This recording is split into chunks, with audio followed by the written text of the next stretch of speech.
safe ride. So just remember to stay seated at all times, folks. Keep those hands inside the car.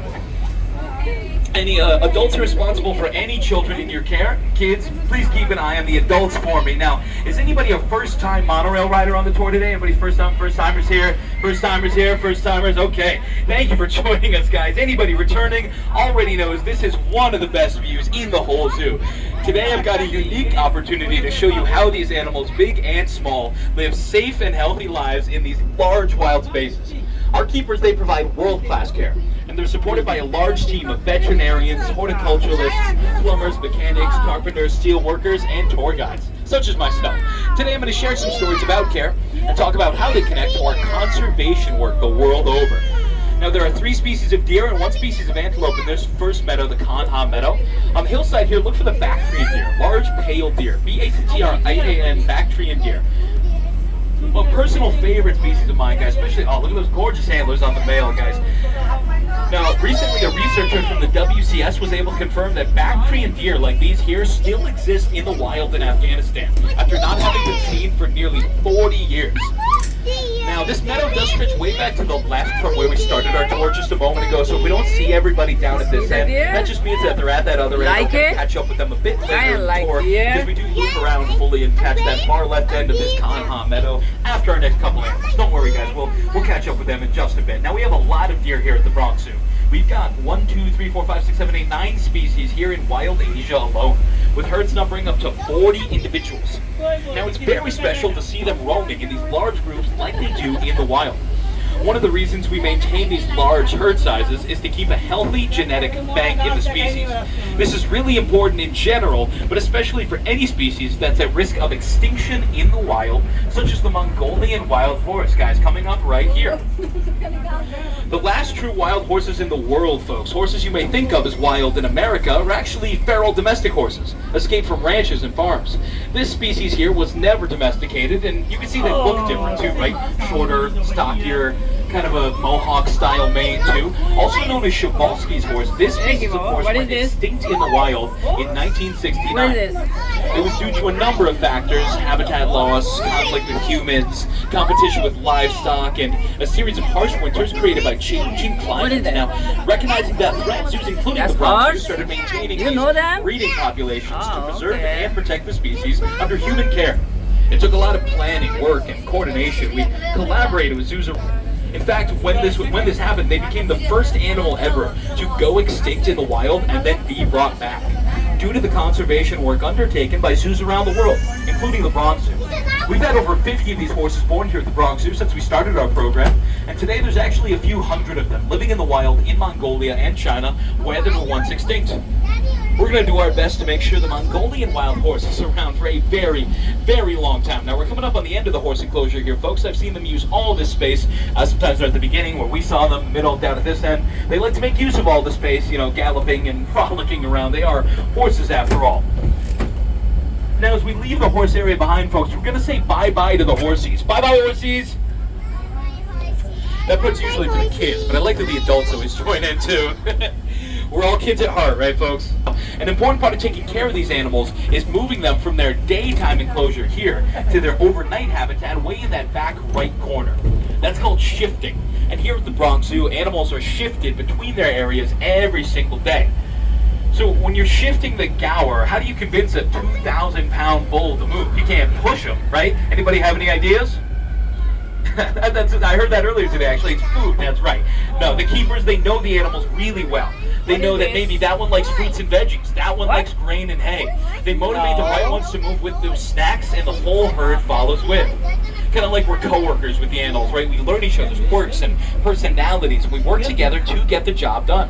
Guys, this is a really beautiful close-up view of the gaur. They're usually not this close to the train, so we're getting a special treat today, and they're nice and spread out for us. Gaur engaging in a natural behavior in the middle of the pack there. Now, the gaur are actually matriarchal in nature, meaning that the oldest and most experienced female gaur, she's in charge of the whole herd, just like she should be. If anyone's familiar with a particular bovine-branded energy drink, the can's design actually features gaur on it. Fun fact. Keep an eye out for some gaur next time you're at the gas station and looking for a pick-me-up. Now the gaur are massive animals, but they do still have to be alert in the wild. Around this next corner, we're going to keep our eyes peeled for a larger relative of the gaur's apex predator. Guys, this next animal is elusive and does 3 to 4 inch canine teeth, carnassial back teeth that act like scissors to shear meat, a tongue rough enough to strip flesh from bone, sound-deafening padded paws with 4-inch retractable claws, and a sense of smell able to track prey for miles through snow or dense forest. Look for the apex predator of China, eastern Russia, and the Korean Peninsula. Look to the left there. Look, he's moving around in that brush right there. You do have to stay seated for me, folks, guys. We do have to stay seated. I know it's really exciting, but we gotta stay seated, guys. Okay?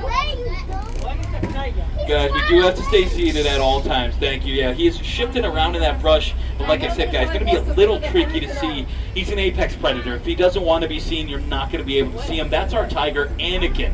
Now, he might be trying to stay out of the sun. You know, he has his own reasons. Around this enclosure, you'll see examples of enrichment. Anything that keeps the animals physically and mentally healthy. Anakin uses these tree trunks like your cat at home uses a scratching post. He might they get together and make peach eggs. And out towards the middle, actually, I see a wild turkey too, not part of the zoo, just a wild turkey. And a very confused peacock looking his way. Now look towards the right side here against the fence, folks. For some of those axis deer with the spots, a lot of deer start their lives with spots but lose them as they get older. The axis deer, they actually keep... Now coming around this bend, we're approaching our Barbarossa exhibit. That's a type of wild hog, a type of pig that can actually be quite shy. So we're going to slow the train down, just with her keepers. Guys, it's time to address the elephant in the room. Our Asian elephant Patty is going to be up ahead now. You're probably wondering where she is. She's actually standing in a very special spot. That means we're going to get a really nice close-up view of her. And guys, I'll make a deal with you right now. If everybody stays seated, I'll go extra slow past the elephant. Sound good? Sound good? Thumbs up? All right, perfect. Yeah, she's just up ahead. Once I get to her, like I said, just stay seated and I will go extra slow. Oh yeah, we're gonna get a really nice view of Patty here, folks. Now you can't make an elephant do anything they don't want to do, right? Our animals, they get to make choices for themselves. Sometimes they want to stay inside, sometimes they want to go outside, sometimes they want to participate in the training sessions, and sometimes they don't. That's totally okay. With the relationships our keepers build with these animals, they're able to do what's called care through that process. She presents her feet to be cleaned, trimmed, and inspected for regular pedicures. Guys, I'm going to be honest, this is the closest up I've ever seen the elephant here on the monorail. What is this? What is this? Wow, guys. Now, she's an Asian elephant, smaller than the relatively African elephant. There's a couple ways you can tell them apart, but my favorite way is the shape of their ears. And this is probably my favorite animal fact in the whole animal kingdom. Asian elephants like Patty, they have ears shaped like the country of India. African elephants, they have ears shaped like Africa. I don't know how that works. I don't know who decided that, but it's a great way to tell them apart in a pinch. If you're ever in a situation where you have to quickly tell an Asian and African elephant apart, I don't know what you guys get up to, just look at their ears. It works every time. Now, an Asian elephant like Patty can weigh more than 10,000 pounds. They gotta eat a lot of vegetation. She can actually eat up to 200 pounds of hay a day and drink 60 gallons of water a day as well. She's got more than 40,000 muscles in just her trunk alone, and a single finger-like appendage at the end of that trunk for fine motor skills. She could pick a single leaf off of a tree if she wanted to. African elephants have 2 such finger-like appendages at the end of their trunks. Now, in this next area, we're going to be looking for our Indian rhino, the greater one-horned rhinoceros. Now, oh guys, if you look all the way towards the back of the enclosure there, that big gray thing in front of the tree, that is a rock. That is not our rhino.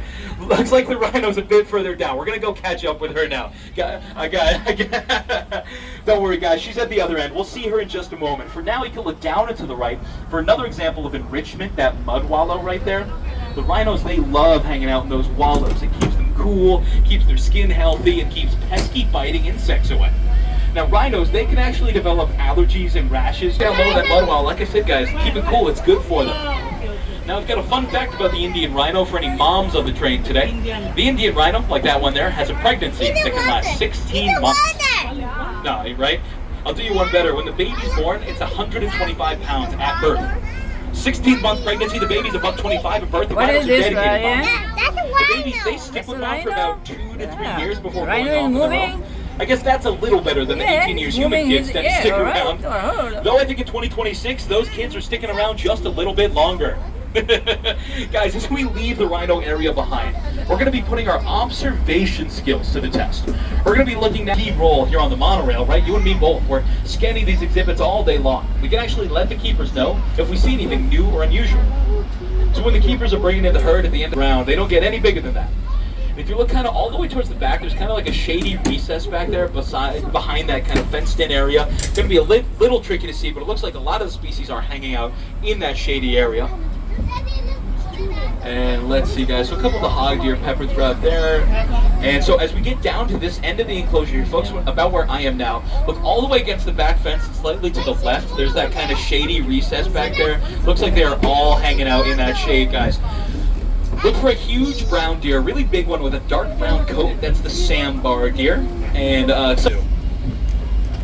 down at the other end, you can see the bridge where we crossed the river at the very beginning of our tour today, if you remember. Now, coming across the river, keep an eye out for one of the most majestic animals in the whole zoo, and a personal favorite of your drivers. Look for a type of wild mountain goat called the markhor. We got two of them climbed up here, guys. One on the stump on the right and the tree to the left of that one.